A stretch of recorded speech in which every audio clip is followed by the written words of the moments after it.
Hey, thanks for joining us again, and thanks for joining us online. This presentation by special request, and I want to say a special thank you. This I don't even know how to entitle this other than that I would say it's the prequel to Above the Atlas, the first Above the Atlas talk. And I would say I would call it inventory, because we're doing an inventory of what we believe and why we believe it. Okay, and we're looking for contradictions in our personal philosophy. And contradiction always leads to destruction. If you're contradicting a law of nature, or even if it's like a universal law, gravity, for example, if you're stepping off the building and you're contradicting gravity, it's going to lead to destruction, okay? So I want to say a personal thank you to Dr. Jason T. Baker for actually making me do that inventory of what I believe and why I believe it. And I think just in growth, as us growing as human beings, we'll go through stages where maybe we'll look at things a certain way, and it seems consistent with our current philosophy, a way of looking at life. And then as we develop and as we mature, maybe that changes and we start to look at things a little differently. So I'm in no way saying this is what you have to believe and this is right or this is wrong.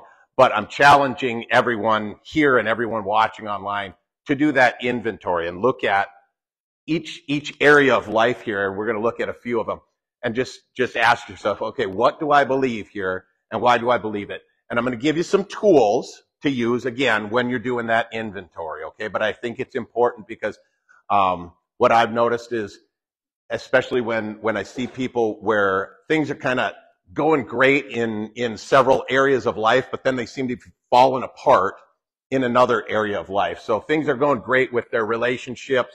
Things are going great, mentally, physically, they're doing great, but it's like in their financial life, things are falling apart. Well, when they start doing an inventory and looking at, okay, I'm consistent over here with what I believe, and I know why I believe it, but I'm not practicing that same, philosophy here when it comes to my finances. And they can find those inconsistencies, those incongruencies or contradictions, and they can correct them. Okay, that's really the goal of tonight. So,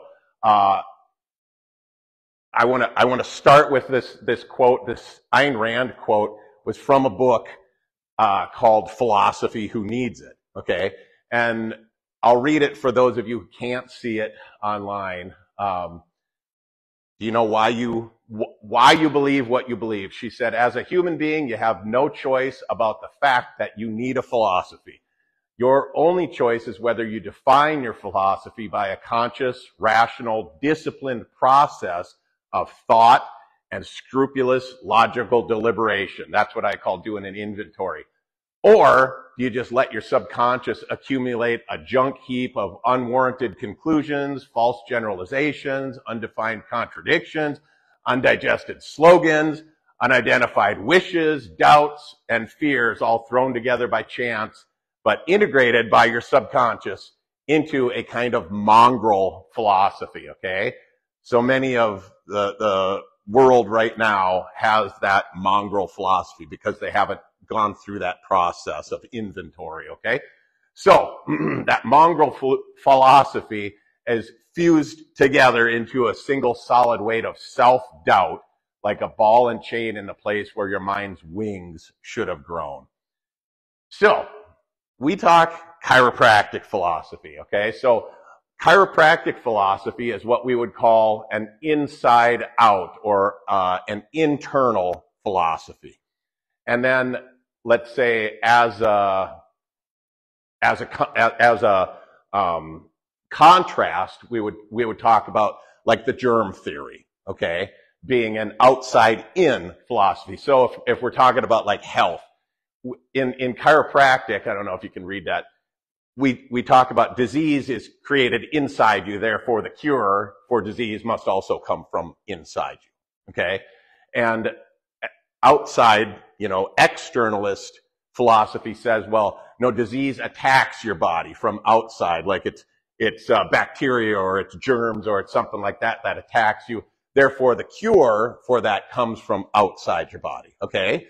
So I don't know where you're at, but when we're always talking about that internal chiropractic philosophy, I'm going to use that, again, reference it as internal philosophy or internalist versus externalist, okay?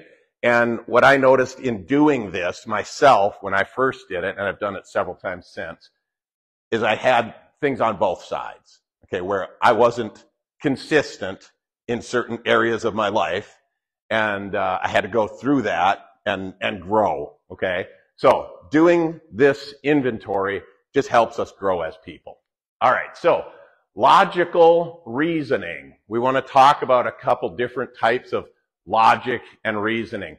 So induction, when you think of the scientific method, that's mainly induction. So we're looking at particular, specific evidence and then making a general conclusion. So an example would be if I observe crows all day outside and I see 1,000 crows and 1,000 of those crows were black, then my conclusion would be, okay, from the specific of looking at each of those individuals, that all crows must be black, all right?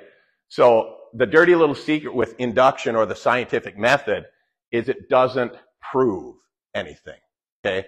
It gives us probability, all right? So what's the probability that the next crow is going to be black? It's pretty high, but then there's an albino, or then there's, a genetic variant who's yellow or something like that, okay? So it doesn't give us proof, it gives us probability, all right? So induction, remember, we always have to take that last leap, okay? And say, well, based on what I'm seeing, how I, look at this evidence and weigh it, I'm going to say the probability is high that, the next crow is going to be black or whatever. Deduction, on the other hand, is reasoning from the general to the particular or to the specific. So to say, the example is, all men are mortal, okay?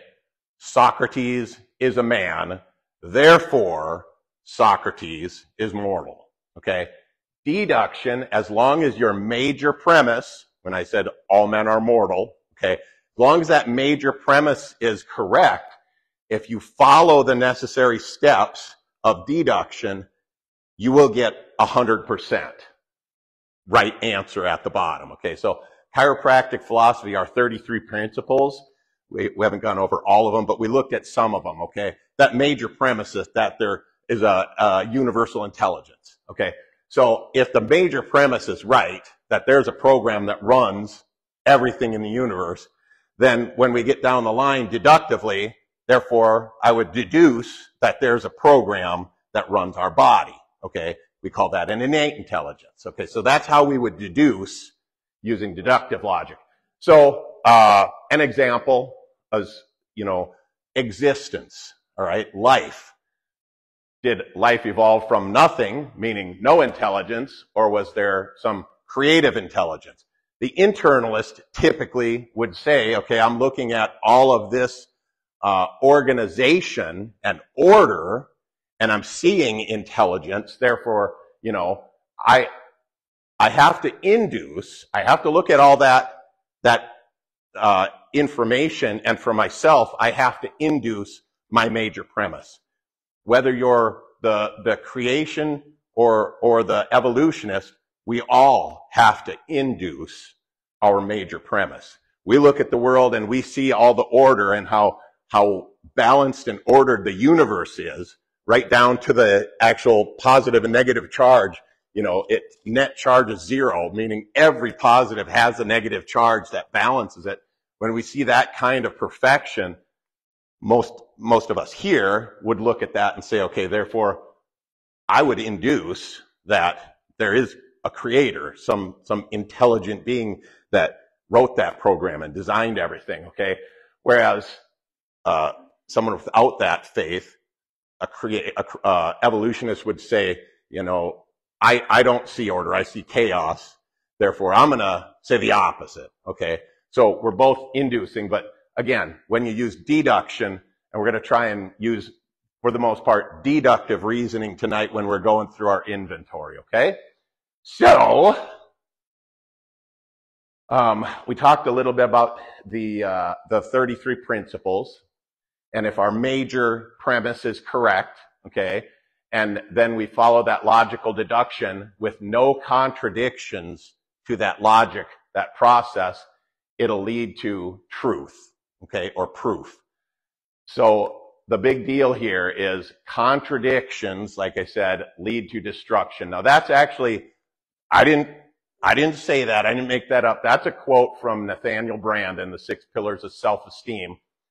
And he's talking about being congruent in your life, okay? And what he's talking about specifically is like self-esteem and how what we believe and how we walk that out affects our self-esteem and affects us mentally and emotionally. We're always talking about the mental stresses and chemical stress, physical stress, but that emotional stress that can cause subluxation. And this is another tool that we can use, I think, to battle that type of stress, is by getting congruent, okay, so that we're not self-destructing. Because what he said was, every time we challenge our own congruency or integrity, meaning every time we don't walk what we talk, it damages our self-esteem, okay, our idea of ourself. So an example would be, okay, I lie, and I know I lied to my wife, okay, but because no one else knows, in my mind, I reason that no one else will know, but what that implies in and of myself then is that what other people think of me is more important than what I know to be true of myself, okay? And if you do that, again, that's that contradiction. Like I'm telling my kids that it's bad to lie. Always, tell the truth. Even if it's tough, tell the truth. But then I turn around and lie. What I've just done is I've devalued my opinion of myself, and I've put someone else's opinion of me above my own opinion, okay? That contradiction is going to lead to destruction. Usually that's going to show up in a relationship, okay? The person that I lied to, eventually that relationship is going to suffer as a result, okay? So we've induced, okay, we induce up to that major premise, and then we follow that conclusion down where we're talking, again, if we use universal intelligence, okay, the internalist is over on the blue side here, the externalist is over on the red side here. I might be able to get that whole thing on there. There we go. Can we still see everything on the right here? You can read choices down there. So on the internalist side, again, if you believe that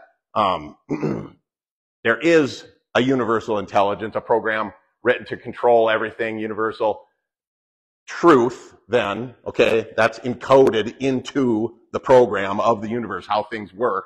There are absolutes, all right?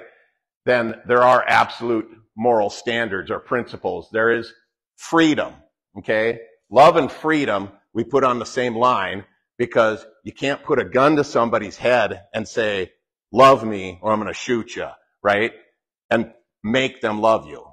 Love is a choice of free will. So if we have love, we have freedom, one and the same. We have that free will. Everything that we choose is a free conscious choice, all right? And you choose based on your principles. You're in control of your environment.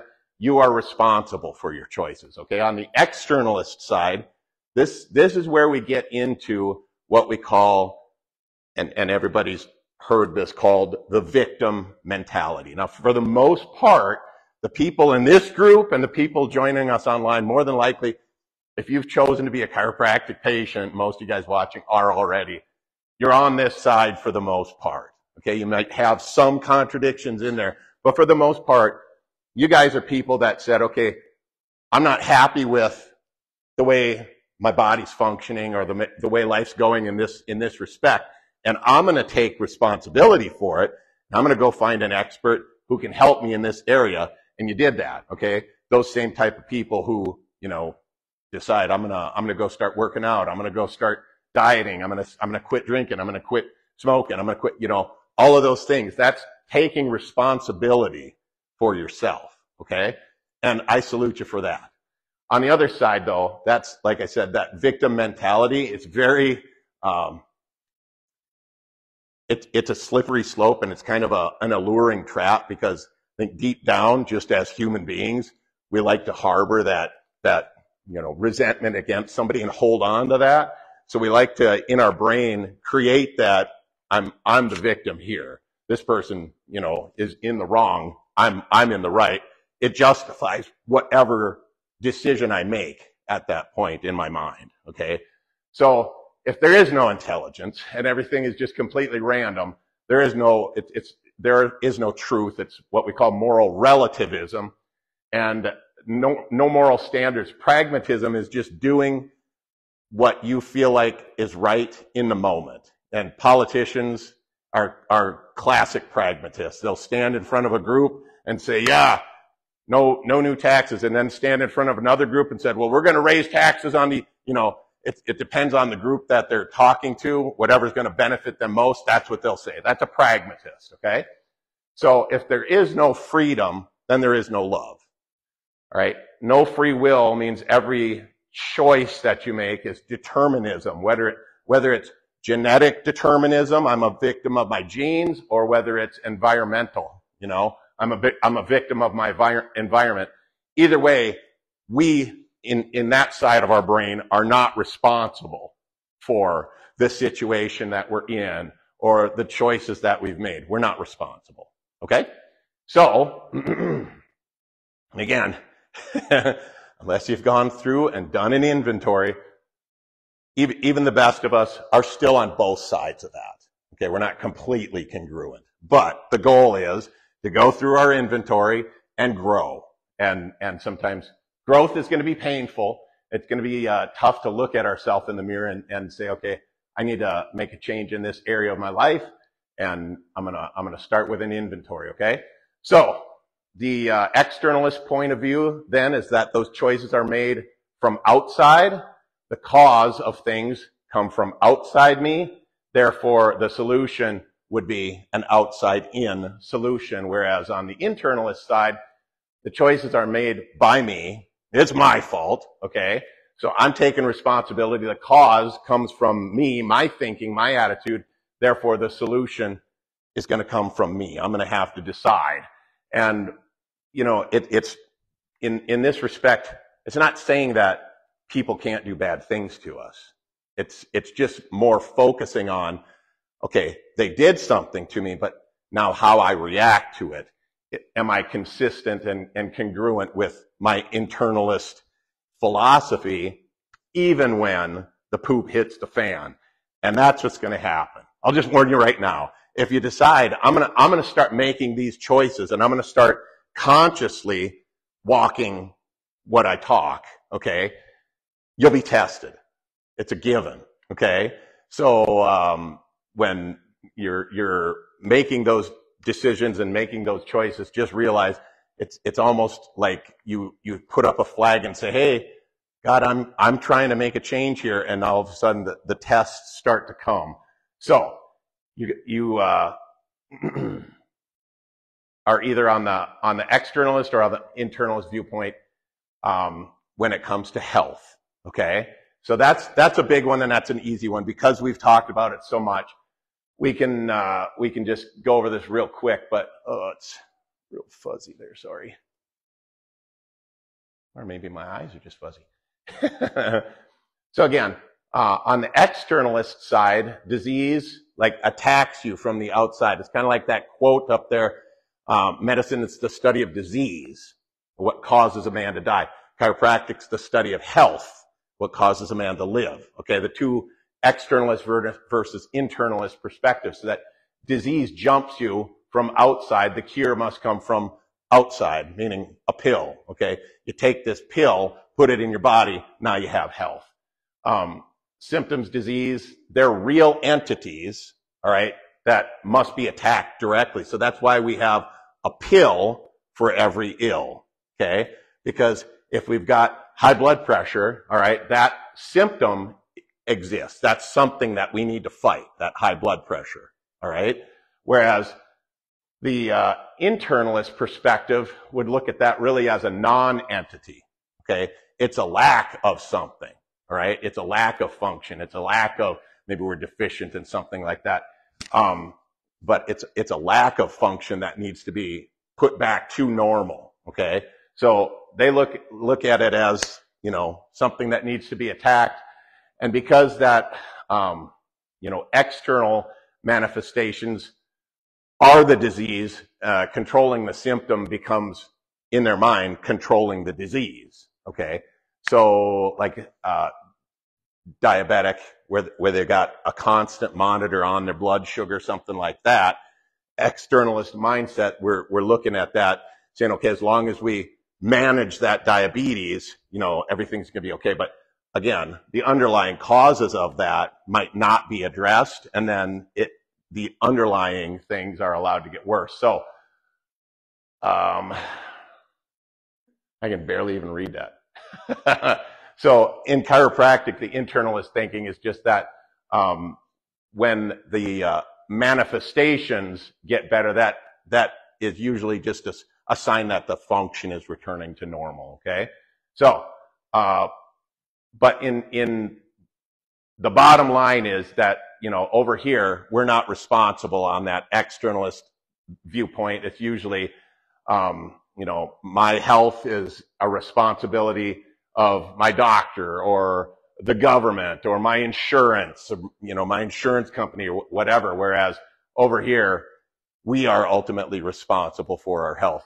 Pavel, the guy who wrote and promoted all the kettlebell books, he always starts his lectures with, okay, just so you know, it's all your fault. If you're doing this and you do it wrong and you get hurt, it's all your fault. It's not my fault. It's your fault, okay?